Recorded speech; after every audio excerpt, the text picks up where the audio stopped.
Ang mundo ay mayroong 7 continents at 195 countries. Sa kasalukuyan, meron ng 8 billion katao sa buong mundo na naitala noong kalagatian ng November 2022. Sa bawat bansa ay mayroong mga pagkakaiba at pagkakapare-pareho. Isa na rito ang culture o kultura ng bawat bansa. Bakit nga ba natin kailangang malaman ang kultura ng ibang bansa? Sinasabing ang kultura o culture can be defined as all the ways of life, including arts, beliefs, and institutions of a population that are passed down from generation to generation.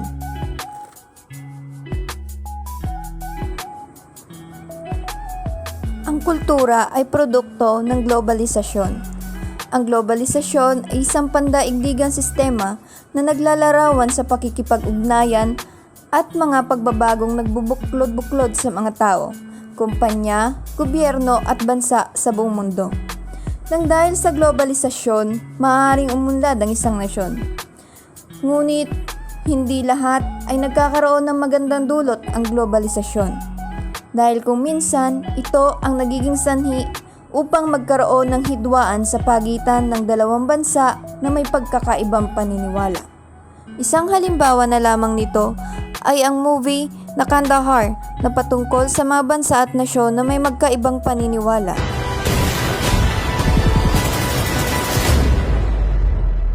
We have to get to Kandahar.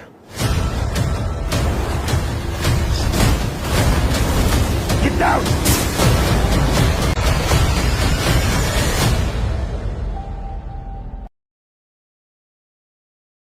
Kandahar, an undercover CIA operative, gets stuck in a hostile territory in Afghanistan after his mission is exposed. Accompanied by his translator, he must fight enemies combatants as he tries to reach an extraction point in Kandahar. Kandahar gets awfully convoluted and takes so long to get the main mission in the story. The film editing is slow, while the action scenes are unremarkable. The movie's worst idea is in the secret CIA surveillance room that gets unrealistic footage. It's yet another violent action flick about stopping terrorists in the Middle East, which predictable protagonist who's through around the edge. The problem is that Kandahar gets so distracted with subplots. The movie just ends up being formulaic mass of case scenes, explosion, and gets in Middle Eastern location. Kandahar shows that negative effects of religions, fanatism, and violence. It shows how the Taliban enforced their strict interpretation of Islamic law through threats and acts of brutality. The video addressed concern about the use of religion for political advantage and the effect of extreme ideologies by depicting the harsh nature of the media. After his mission exposed, an undercover of CIA operative stuck deep in hostile territory of Afghanistan must fight his way out. Alongside his Afghan translator is an extraction point of Kandahar, always avoiding allied enemy force and foreign spies tasked with hunting them. Dahil sa globalisasyon, ang Kandahar na palabas ay nagpapakita rin ng kakayahan ng mga karatig bansa na kaya nilang ipagtanggol ang kanilang lugar. Naipapakita rin dito na nagkakaroon talaga ng criticism ng lahat ng bansa na nagdudulot ng masama. Pinapakita rin dito na kung gaano nagkaroon ng mga tao ng magandang ideya na napagtutulungan kung paano ito na ipalabas. And also the movie tells about the terrorist coalition can be also divided on racial, gender, and strategic issue of other country. Totoong may pag-unlad ang dulot ng globalisasyon, ngunit may masama rin itong epekto tulad ng kultural na pagkawala ng mga tradisyon na halaga ng bawat isa. Dahil sa malawak na pagbabago, dahil sa globalisasyon, madali nang mapasok ng iba't ibang tao ang ibang bansa.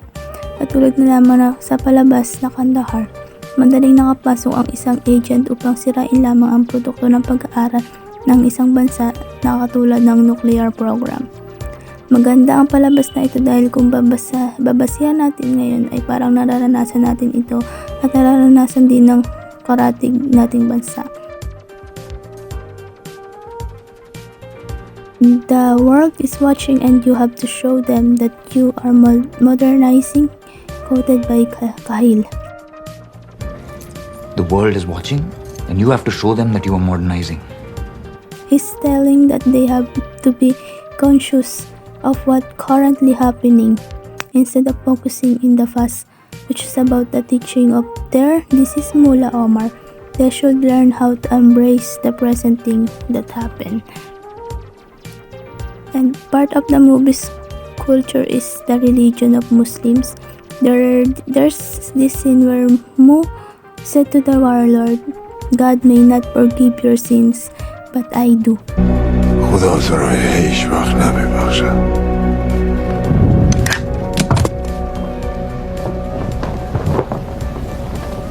اما من بخشیدم.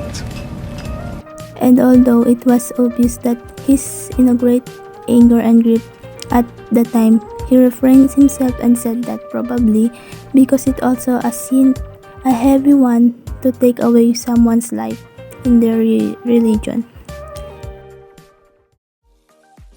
Social globalization ay may malaking parte sa movie na Kandahar dahil na lamang sa mga teknolohikal na gamit tulad ng social media, internet, telebisyon at telepono.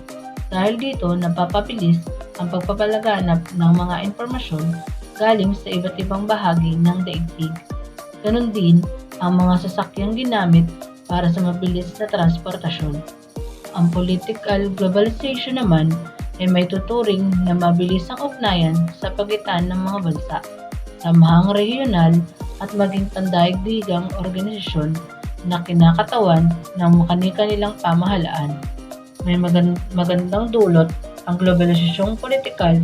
Ito ay ang pagbubuklod ng mga bansa upang lumikha at tumugon sa mga programa at proyektong mag-aangat sa pamumuhay ng mga mamamayan ng mas mahihirap na bansa. Ngunit, maaari rin itong maging sagabal sa pag-unlad ng isang bansa kung pansariling interes ang kanilang bibigyang pansin. Minsan, ginagamit itong pagkakataon ng mga mas mayayamang bansa para ipitin ang maliliit na bansa sa mga kasunduan na hindi pabor sa kanila, na magreresulta ng hindi magandang pagkakaunawaan, panghihimasok ng ibang bansa sa mga isyu at desisyon ng pamahalaan, at paglaganap ng terorismo. The film Kandahar is a 2001 Iranian drama directed by Mohsen Makhmalbaf. It tells the story of Nafas, an Afghan-Canadian journalist who travels to Afghanistan's Kandahar province to prevent her sister from committing suicide during the Taliban regime. The film is controversial and can be interpreted in a variety of ways. Nafas encounters a lot of challenges and obstacles throughout the movie as she strives to reach her sister. She runs into the harsh realities of life under the Taliban and witnesses the anguish and oppression of the Afghan people, particularly women. In the final scenes of the film, Nafas is captured by the Taliban and faces a life-threatening situation. However, a group of children wearing improvised artificial limbs come to her rescue, causing the Taliban guards to become distracted and allowing her to escape. Nafas successfully crosses the border into Iran and eventually finds safety. In contrast to the devastation of events portrayed in the movie, the ending of Kandahar offers some optimism. It demonstrates the determination and courage of the Afghan people, particularly the young people who have been affected by violence and war. The movie provides a strong reflection on the humanitarian catastrophe that arose in Afghanistan during the time of the Taliban and sheds light on the struggles faced by its people. The overall message of Kandahar is that even in the most hopeless situations, there can be glimpses of hope and acts of compassion that can spark change and provide a sense of optimism.